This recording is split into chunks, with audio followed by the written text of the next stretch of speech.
برکت سے اللہ نے حضور صلی اللہ علیہ وسلم کو اسماعیل علیہ السلام کی اولاد دی. پہلے اسماعیل علیہ السلام کی اولاد میں اللہ نے حضور صلی اللہ علیہ وسلم کو پیدا فرمایا اور پوری امت اللہ نے ایسی پیدا فرما دی جو کہ اسی طرح سے قربانیاں کرنے والی. اور میرے بھائیوں، جس بیت اللہ پر ایک گھر کی پرورش کا، ایک گھرانے کی پرورش کا انتظام نہیں تھا، اللہ پاک نے اس گھرانے میں ہزاروں نہیں، لاکھوں نہیں، کروڑوں اربوں کی پرورش کا انتظام کر دیا ہے کہ نہیں معاملہ؟ آج جو پھل دنیا میں کہیں نہیں ملے گا بیت اللہ میں ملے گا، وہاں مکہ مکرمہ میں ملے گا. تو اللہ پاک نے ہزاروں لاکھوں کروڑوں کی پرورش کا انتظام اللہ نے اسی بیت اللہ پر کر دیا. میرے بھائیوں، تو بڑے پیمانے پر اللہ کی قدرت وہاں بیت اللہ پر دوسرے موقع پر حضرت ابراہیم علیہ السلام کے زمانے میں ظاہر قربانی تو ہوئی، لیکن میرے بھائیوں آج جتنے اعمال وہاں اس بیت اللہ سے جتنے اعمال ہیں، وہاں کا طواف ہے، وہاں کی وہ صحیح ہے، اسی طرح زمزم ہے، اس پہ جو جتنی دعائیں مانگتے ہیں، یہ سب ابراہیم علیہ السلام اور ان کے گھرانے کو یہ اجر مل رہا ہے، اس کا ثواب مل رہا ہے.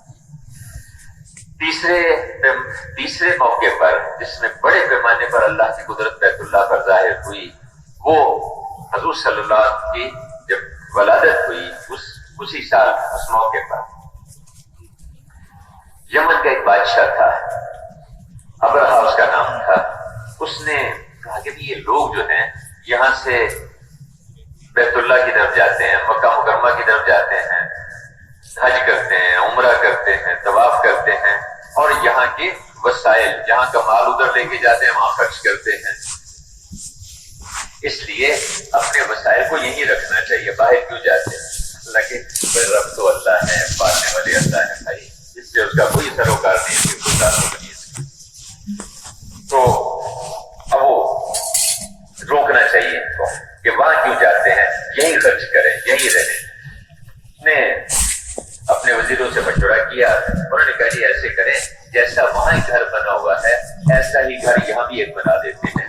یمن میں بھی گھر بنا دیا، بہت اچھا اعلان کر دیا، پوری مملکت میں، پورے یمن میں اعلان ہو گیا کہ آئندہ آپ کو وہاں جانے کی ضرورت نہیں ہے، ہم نے یہاں ایک گھر بنایا ہے اسی طرح کا، اس سے زیادہ اچھا گھر ہم نے بنا دیا ہے، تو آئندہ آپ لوگ یہیں طواف کریں، یہیں اسی گھر کی عبادت کیا کریں، آگے جانے کی ضرورت نہیں.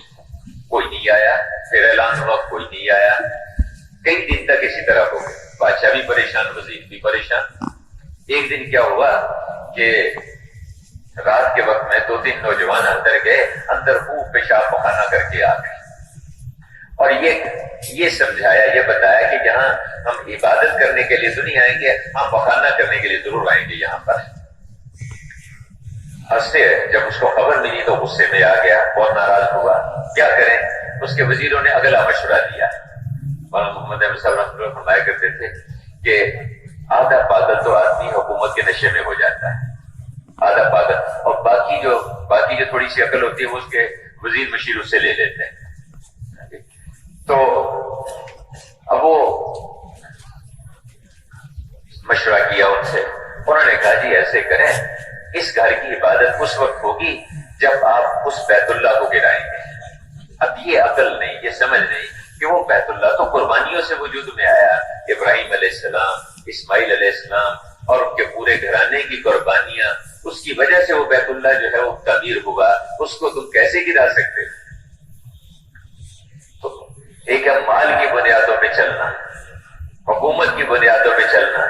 دل حکومتیں نہیں پلٹ سکتی، مال کی وجہ سے دلوں کو نہیں پلٹا جا سکتا. دل تو قربانیوں سے پلٹتے ہیں، اور دل جب مشقتوں کے ساتھ دین کا کام کیا جاتا ہے اور قربانیوں کے ساتھ دین کا کام کیا جاتا ہے، اس سے اللہ پاک دلوں کو پلٹتے ہیں. دلوں کے اندر یہ بات آتی ہے کہ ہاں ان کی مانو، ان کے پیچھے چلو. وہ پورے گھرانے کی قربانیاں، اس پہ اللہ پاک نے بیت اللہ کو اس کی تعمیر کروائی. اب چلا وہاں سے. اس زمانے میں سب سے بڑی جو قوت ہوتی تھی وہ ہاتھیوں کا لشکر تھا. ہاتھیوں کا لشکر لے لیا اس نے کہ اب جا کے بیت اللہ کو گرانا تھا. وہاں سے چلا، چلتے چلتے وہاں جب مزدلفہ کے پاس پہنچے، وادی محصر اس سے پہلے وہاں پہنچے تو اور اس کے آدمیوں نے حضور صلی اللہ علیہ وسلم کے دادا عبد المطلب ان کے کچھ اونٹ پکڑ لیے اور پکڑ کے لے آئے۔ عبد المطلب کو پتا چلا کہ اس طرح سے ابرہہ آیا ہے اپنی فوجوں کے ساتھ بیت اللہ کو گرانے کے لیے۔ بیت اللہ کے سردار تھے وہاں کے، انہوں نے پتا چلا کہ بھی اس کے آدمیوں نے اونٹ پکڑ لیے۔ وہاں سے وہ آئے، آ کے کہا کہ بات کرتا ہوں ابرہہ سے۔ ابرہہ کے آدمیوں نے بتایا کہ اس طرح مکہ کے جو سردار ہیں عبد المطلب وہ آئے ہیں آپ سے بات کرنے کے لیے۔ ابرہہ کا خیال یہ تھا کہ وہ آئے ہوں گے کہ مجھے روک کے منع کرے کہ تم کیوں حملہ کرنے کے لیے آئے ہو یہاں پر، بیت اللہ ہے اس سے۔ تو اب وہ آئے، جب بیٹھے بات چیت ہوئی تو انہوں نے کہا کہ تیرے آدمیوں نے میرے اونٹ پکڑ لیے ہیں، تیرے آدمیوں نے میرے اونٹ پکڑ لیے ہیں، ان سے کہو کہ میرے اونٹ واپس کریں۔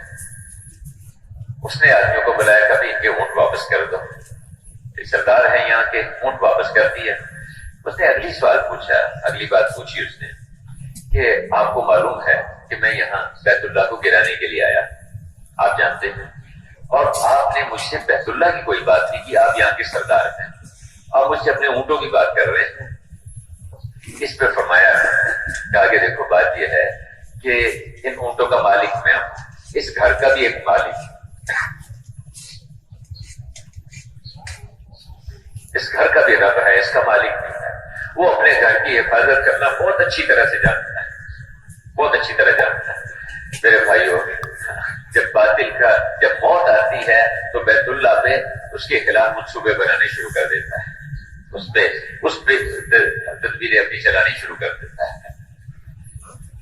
تو کیا اس کا بھی رب ہے، وہ اپنے گھر کی حفاظت کرنی بہت اچھی طرح جانتا ہے۔ خیر، وہ اپنے اونٹ لے کے آگے، اس کا قافلہ آگے بڑھا، تھوڑا سا آگے بڑھے تو سمندر کی طرف سے وہاں سے چھوٹے چھوٹے پرندے آئے، ابابیل، اور ان پرندوں کے منہ میں چھوٹی چھوٹی کنکریاں، پنجوں میں چھوٹی چھوٹی کنکریاں، ہاتھیوں کا لشکر۔ اللہ نے اس کو ختم کرنے کے لیے کوئی مقابلے پہ ہاتھی نہیں بھیجے، کوئی اللہ پاک نے کوئی مقابلے پر کوئی جانور نہیں بھیجے، کوئی کتے، کوئی بھیڑیے نہیں بھیجے، چھوٹے چھوٹے پرندے۔ اچھا، پرندوں کو بھی یہ نہیں کہا کہ ان کی آنکھوں میں پنجے ہی مار دو، یہ بھی نہیں کیا، بلکہ پرندوں کے منہ میں چھوٹے چھوٹے سے کنکر، اور وہ پرندے اوپر آئے اور ایک کنکر اوپر سے گراتے، جو فوجی، جو سپاہی اس کے سر پہ گرتا، اس کی لوہے کی ٹوپی کو کاٹتا، پھر اس کی کھوپڑی کو کاٹتا، اس کے جسم کو کاٹتا، وہاں سے گزر کے ہاتھی کے جسم میں داخل ہوتا، ہاتھی کو کاٹتا اور زمین پہ جا کے دھس جاتا۔ اور تھوڑی دیر میں وہ سارا ہاتھیوں والا لشکر، الم تر کیف فعل ربک باصحاب الفیل، تم نے نہیں دیکھا کہ تمہارے رب نے اس ہاتھیوں والے لشکر کے ساتھ کیا کیا؟ ایسے کر دیا کہ جیسے جانور گھاس کو چر کے چبا کے تھوک دیتا ہے، ایسے کر دی مسئلہ۔ میرے بھائیوں، اللہ کی قدرت آج بھی اسی طرح سے موجود ہے۔ تو اللہ پاک نے اس ہاتھیوں والے لشکر کا صفایا کر دیا۔ اور میرے بھائیوں، تیسرے موقع پر اللہ کی قدرت یہ ابرہہ کے واقعے میں ظاہر، بڑے پیمانے پر ظاہر، بڑے پیمانے پر، کہ جو بیت اللہ کے اس کے خلاف وہ منصوبے بنائے گا، اللہ پاک اس کے ساتھ اس طرح سے انتظام کرے گا۔ پھر میرے بھائیوں اور بزرگوں، چوتھا موقع، جس موقع پر اللہ کی قدرت بڑے پیمانے پر ظاہر ہوئی بیت اللہ پر، وہاں اللہ پاک نے حضور صلی اللہ علیہ وسلم کو پیدا فرمایا، اسی مکہ مکرمہ میں، اسی بیت اللہ۔ اب تو وہ گھر جو ہے وہ بیت اللہ کے اس کے بیچ میں آ گیا ہوا ہے، جہاں حضور صلی اللہ علیہ وسلم کی ولادت ہوئی۔ تو آپ جب پیدا ہوئے تو یتیم، والد کا آپ کی پیدائش سے پہلے انتقال ہو گیا۔ 6 سال کی عمر ہوئی تو والدہ آمنہ رضی اللہ عنہ، ان کا بھی انتقال ہو گیا۔ 8 سال کی عمر ہوئی تو دادا بڑی محبت کرتے تھے، یعنی جو سردار تھے ان کے لیے ایک قالین بچھا ہوتا تھا بیت اللہ کے ساتھ، اس سے سہارا لگا کے بیت اللہ کی دیوار کے ساتھ وہاں بیٹھا کرتے تھے۔ کسی کو اس قالین پہ بیٹھنے کی اجازت نہیں تھی سوائے حضور صلی اللہ علیہ وسلم سے، یہ میرا بیٹا جو ہے بھائی اس کو کوئی نہیں روکے گا، وہ وہاں بیٹھا کرتے تھے۔ تو آپ صلی اللہ علیہ وسلم کے دادا وہ بہت شفقت اور محبت سے پرورش کرتے تھے. 8 سال کے ہوئے تو دادا کو بھی اللہ نے لے لیا، وہ بھی انتقال کر گئے. اب یتیم بچہ، نہ باپ نہ ماں نہ دادا.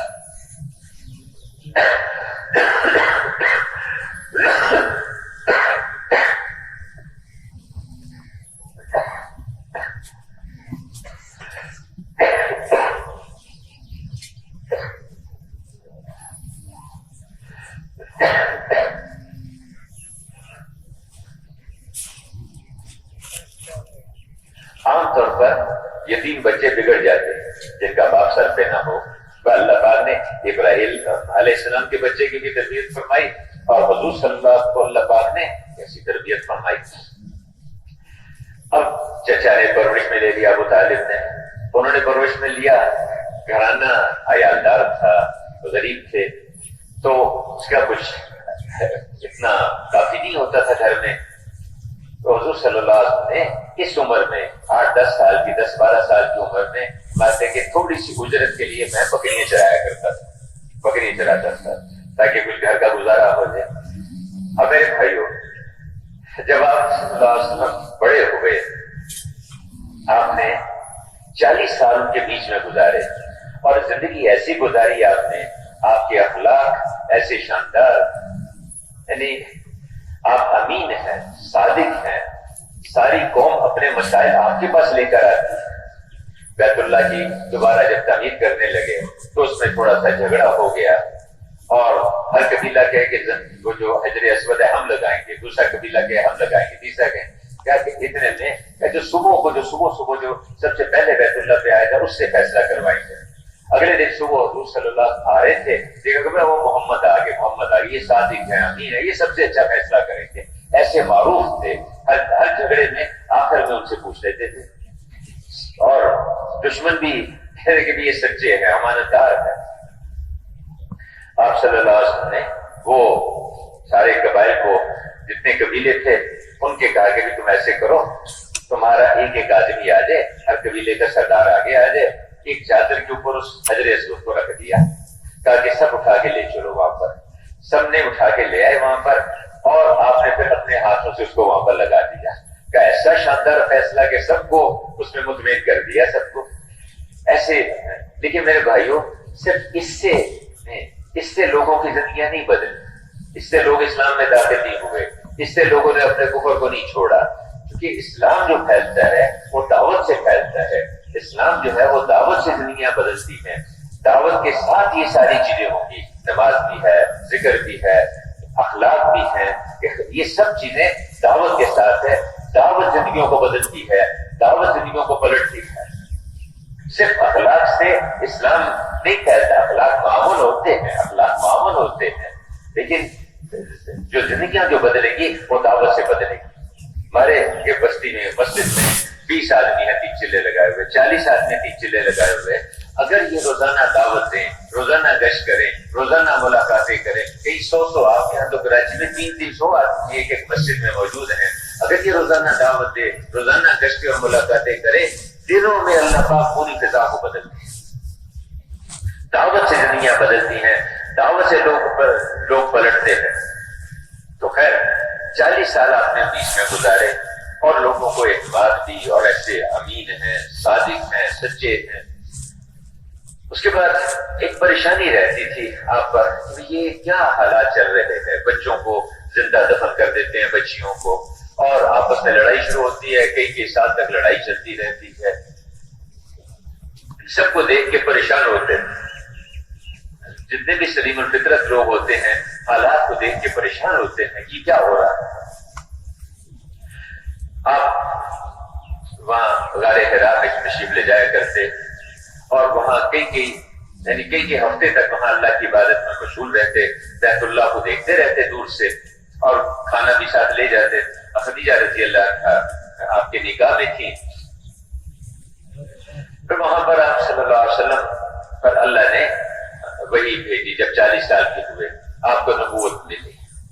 جب آپ کو نبوت ملی تو آپ جبرائیل علیہ السلام نے آ کے آپ کو کہ جب پہلی وحی اتری اقرا، تو اس کے بعد پھر آپ گھر تشریف لائے، اپنی اہلیہ کو سارا واقعہ سنایا، اور گھبراہٹ تھی، اس کی وحی کا ایک پریشانی تھی، تو انہوں نے تسلی دی کہ جی آپ گھبرائیں نہیں، آپ گھبرائیں نہیں، آپ تو ایسے اونچے اخلاق والے ہیں، بیواؤں کا خیال کرتے ہیں، یتیموں کی پرورش کرتے ہیں، بھوکوں کو کھانا کھلاتے ہیں، ایسے اونچے اخلاق والوں کو اللہ ضائع نہیں کیا کرتا، آپ گھبرائیں نہیں۔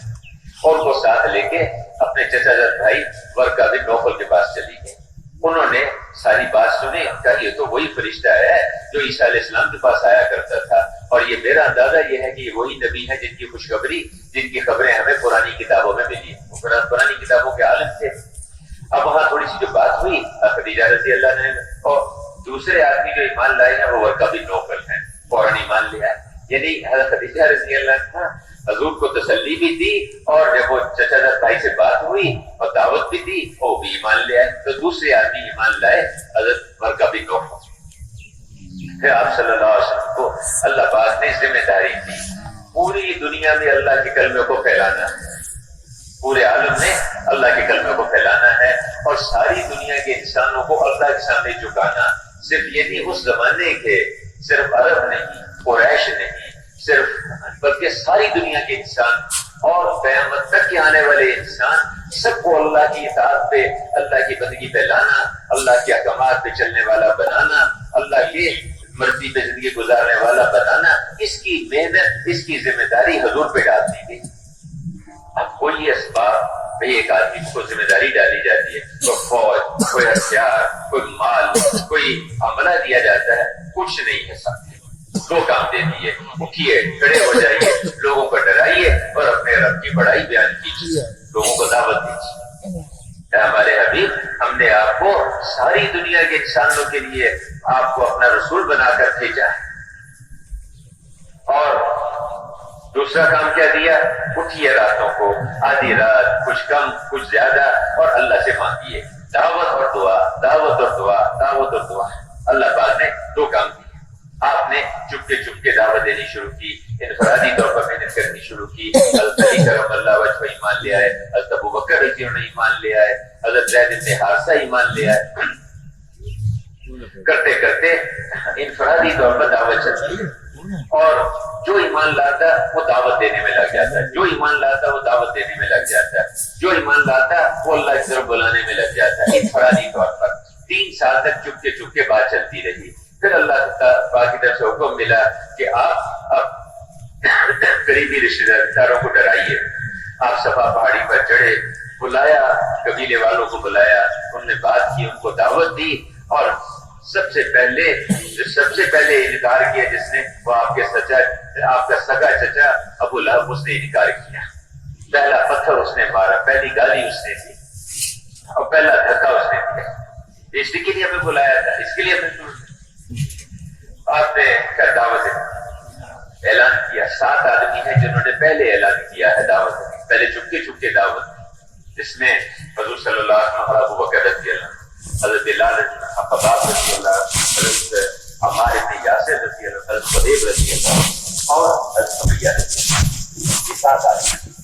اور جب دعوت دینی شروع کیا حضور صلی اللہ علیہ وسلم، ابو بکر رضی اللہ بڑے تھے، ان پر ہاتھ ڈالنا آسان نہیں تھا، اگرچہ بعد میں ان پر بھی ہاتھ ڈالے، آپ صلی اللہ علیہ وسلم کبھی اونٹ کی اوجڑی لا کے ڈال دی، کبھی گلے میں رسی ڈال کے کھینچنے، کبھی جو ہے حضرت علی کرم اللہ وجہ سے کسی نے پوچھا کہ بہادر کون ہے، انہوں نے کہ بہادر کون ہے، کہ آپ سب سے زیادہ بہادر ہے کیا؟ نہیں، مجھے وہ زمانہ یاد ہے، حضور صلی اللہ علیہ وسلم بیت اللہ میں تھے، اور اتنے میں لوگوں پر دل پڑے، کوئی ادھر سے مار رہا، کوئی ادھر سے مار رہا، کسی کی ہمت نہیں تھی کہ آگے بڑھ کے آپ کو بچا سکے، اس میں ٹوٹ کے ہو کر آتے ہوئے نظر آئے، کسی کہا کہ وہ تیرے ساتھی کو جان سے مار دینے لگے، دوڑے آئے، اور آج بیچ میں گھس گئے، کوئی ادھر گرایا ہے، کوئی ادھر دھکا دیا، کہ کیوں مار رہے اس کو، کیوں تم اس کو اس لیے قتل کرنا چاہتے ہو، اس کا جرم یہ ہے، یہ کہتا ہے میرا رب اللہ ہے، میرا رب اللہ ہے، اس لیے اس کو مارنا چاہتے ہو، اور بڑی مشکل سے بیچ میں سے بچا کے جو ہے نکال کے لے کے گئے۔ دعوت جب چلے گی تو میرے بھائیوں مسائل تو آئیں گے، مجاہدے ہوں گے اس میں، لیکن جب دعوت دے گا آدمی تو پھر اللہ پاک اس کا نتیجہ بھی نکالے گا۔ دعوت دلوں کو پلٹتی ہے، دعوت دلوں کو چیرتی ہے۔ آپ نے تو قربانیاں، مجاہدے، یہ دونوں حضرات ان پر تو اب باقی جو پانچوں تھے یہ غریب مسکین.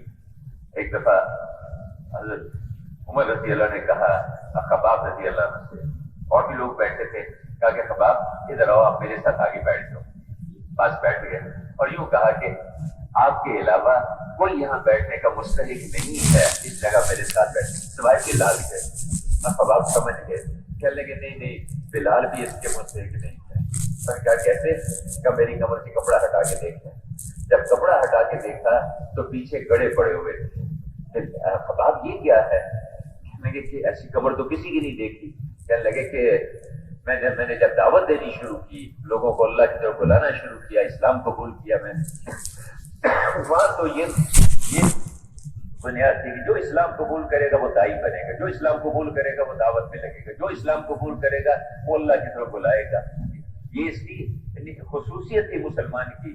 آج وہ سمجھ میں نہیں آتا. مسلمان اور دائی کو میری تبلیغی جماعت بھائی، تبلیغی جماعت کوئی چیز نہیں ہے. تبلیغی جماعت کوئی جماعت نہیں ہے، کوئی تبلیغ کوئی نہیں. ہر مسلمان تبلیغ والا، ہر مسلمان کے ذمہ دعوت کا کام ہے. ہر مسلمان کی ذمہ داری ہے لوگوں کو اللہ کی طرف بلانا. ادعو الی سبیل ربک بالحکمہ، اللہ کے راستے کی طرف، اللہ کی طرف دعوت دینا حکمت کے ساتھ. ہر مسلمان کی ذمہ داری ہے. حضور کی نیابت میں ہر مسلمان اس کا ذمہ دار ہے. اب وہ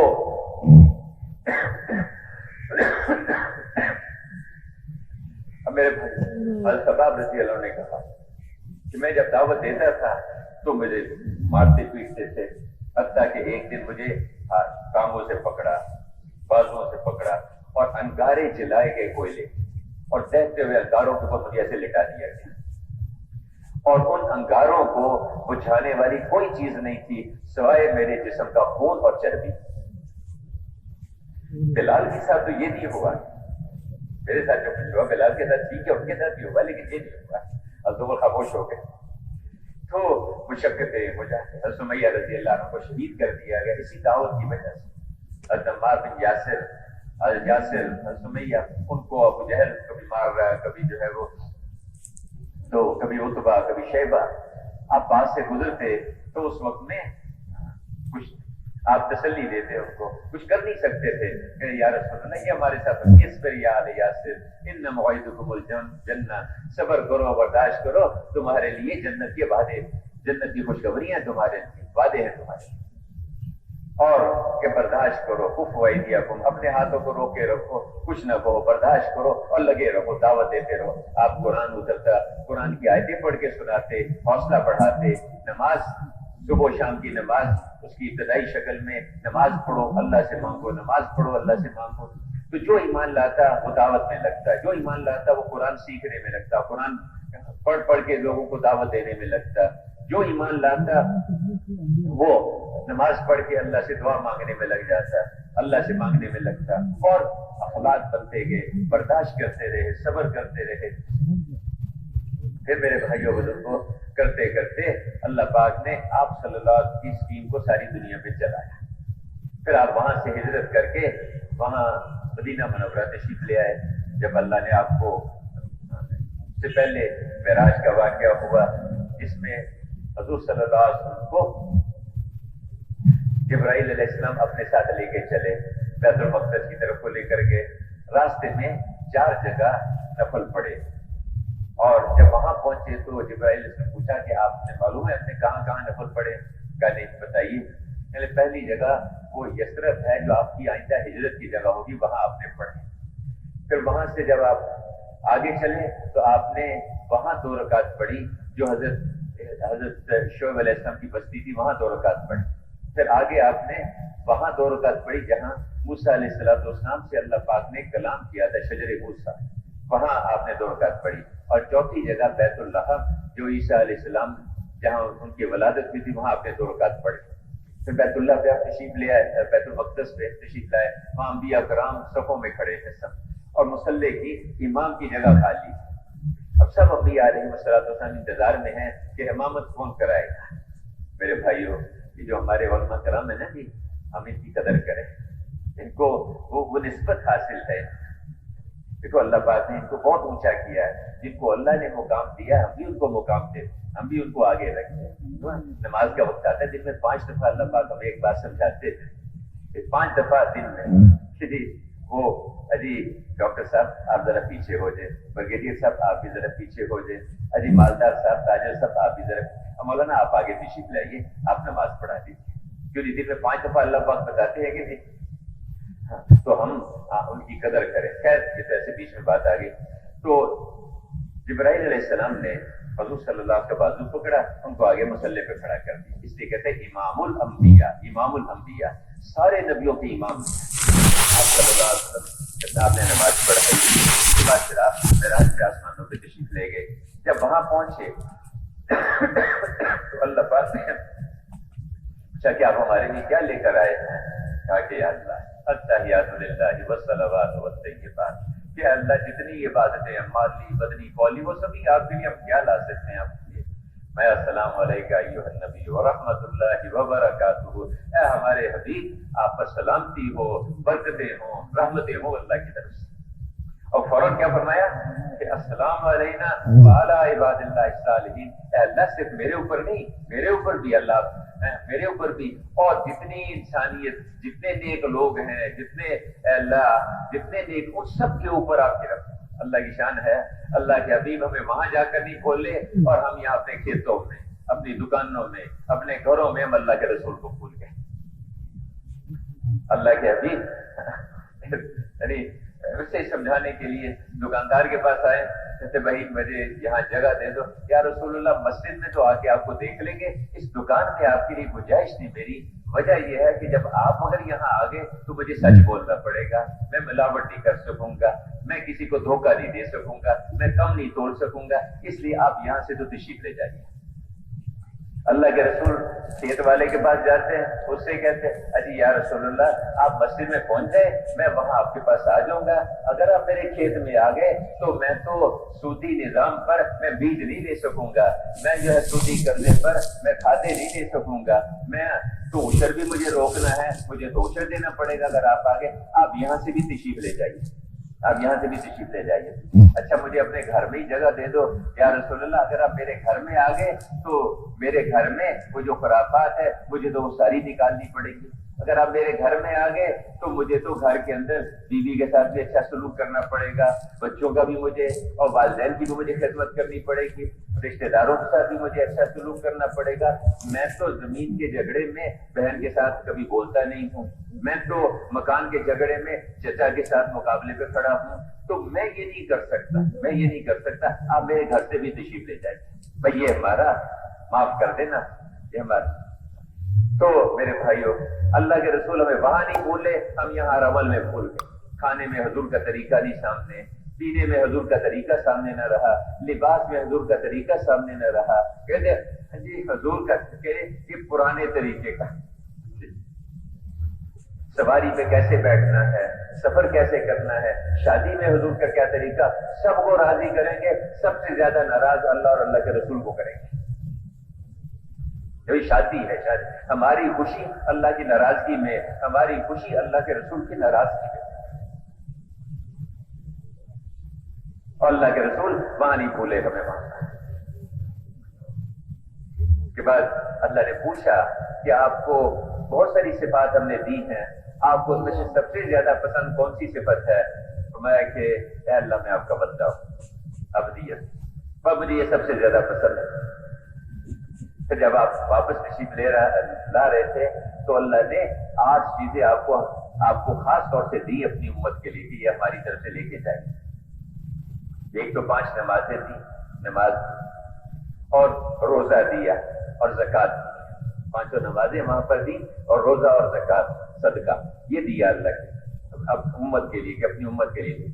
اور اس کے ساتھ ساتھ یہ کہا کہ تمہارا مذہب اسلام ہوگا اور تمہارا نام مسلمان ہوگا. تمہارا یہ پاکستانی, یعنی ہم پاکستانی ہیں, ہم ملیشین ہیں, ہم ترک ہیں, ہم سوڈانی ہیں, ہم یمنی ہیں, ہم پٹھان ہیں, بلوچ ہیں, ہم مہاجر ہیں, انصاری. یہ سب نعرے اللہ کی ناراضگی کے نعرے ہیں. یہ سب نعرے اللہ کی طرف سے اللہ کے غصے کو کھینچنے والے نعرے ہیں. ہم اس کی بنیاد پہ کسی کے ساتھ سلوک نہیں کریں گے، یہ میری پارٹی کا ہے، یہ میری قوم کا ہے، یہ میرے قبیلے کا ہے۔ ہم اللہ کے امر کو دیکھیں گے، اللہ کے رسول کے طریقے کو دیکھیں گے، اس بنیاد پہ ہم سب کے ساتھ چلیں گے۔ ہم مسلمان ہیں، اللہ نے تمہارا نام مسلمان رکھا، یہ اللہ نے آسمانوں سے طے کر کے بھیجا، اور تمہارا دین اسلام ہے۔ قبر میں رکھا جائے گا، پوچھا جائے گا بتا تیرا دین کون سا ہے، اور جس نے قوم کو، قبیلے کو اور اپنی زبان والوں کو، اور یہ طلبہ کی یونین ہے، یہ استادوں کی یونین ہے، یہ تاجروں کی انجمن ہے، یہ راجپوتوں کی، میمنوں کی، اور یہ گجراتیوں کی، یہ مہاجروں کی، کوئی یونین نہیں ہے، کچھ نہیں۔ ہم اللہ کے ہیں اور ہم اللہ کے رسول کے ہیں، ہم مسلمان ہیں۔ اب قبر میں رکھا جائے گا، جب یہ پوچھا جائے گا بتا تیرا دین کون سا ہے، کیا جواب دے گا یہ وہاں پر جا کے؟ ہاں، میرا دین اسلام ہے، میں مسلمان ہوں، میں مسلمان ہوں، میرا دین اسلام ہے۔ اس کے بعد 3 چیزیں اور دی، دعوت، امر بالمعروف نہی عن المنکر، اور اللہ کے راستے کی ہجرت، نقل و حرکت۔ یہ 8 چیزیں معراج کے موقع پر آسمانوں سے اللہ پاک نے اپنے حبیب کو دے کر اس امت کی ہجرت۔ اب میرے بھائیوں بزرگوں، فرمائی آپ نے ہجرت کر کے آپ یہاں تشریف لے آئے، میں مختصر کر رہا ہوں، مدینہ منورہ تشریف لے آئے۔ وہاں آ کے آپ نے آتے ہی سب سے پہلا آپ نے کام کیا کیا، وہاں مسجد بنائی، آپ نے وہاں مسجد بنائی۔ میرے بھائی اور بزرگوں، یہ جو 4 موقع پر اللہ کی قدرت بیت اللہ پر بڑے پیمانے پہ ظاہر ہوئی، یہ 4 ہی مسئلے ہیں ہر شخص کے۔ ان کو چیزیں ملیں، ان کے گھرانے کی ان کی پرورش ہو جائے، دشمن سے ان کی حفاظت ہو جائے، اور ان کی سکیم، ان کا منصوبہ، ان کی تدبیر وہ کامیاب ہو جائے۔ یہ 4 مسئلے ہر شخص کے، اور یہی 4 مسئلے ہر حکومت کے۔ ہر حکومت کے یہی 4 مسئلے ہیں کہ ہمیں چیزیں ملیں، ہماری پبلک کو چیزیں ملیں، ہماری پبلک کی پرورش ہو جائے، پبلک کی پرورش ہو، اور اس کی دشمن سے حفاظت ہو جائے، اور ہماری اسکیم دنیا میں چلے۔ ہر حکومت کے یہی 4 مسئلے ہیں۔ اب میرے بھائیوں بزرگوں، وہاں سے جب ہجرت کر کے آپ تشریف لائے، یہاں آپ نے مسجد بنائی، وہاں مدینہ منورہ میں مسجد بنائی۔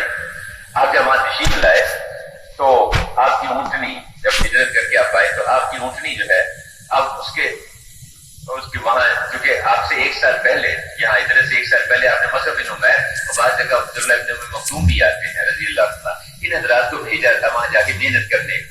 وہاں مدینہ منورہ میں محنت کی اس طرح سے کہ مدینہ میں کوئی گھر ایسا نہیں بچا کہ جس میں کوئی نہ کوئی مسلمان نہ ہو۔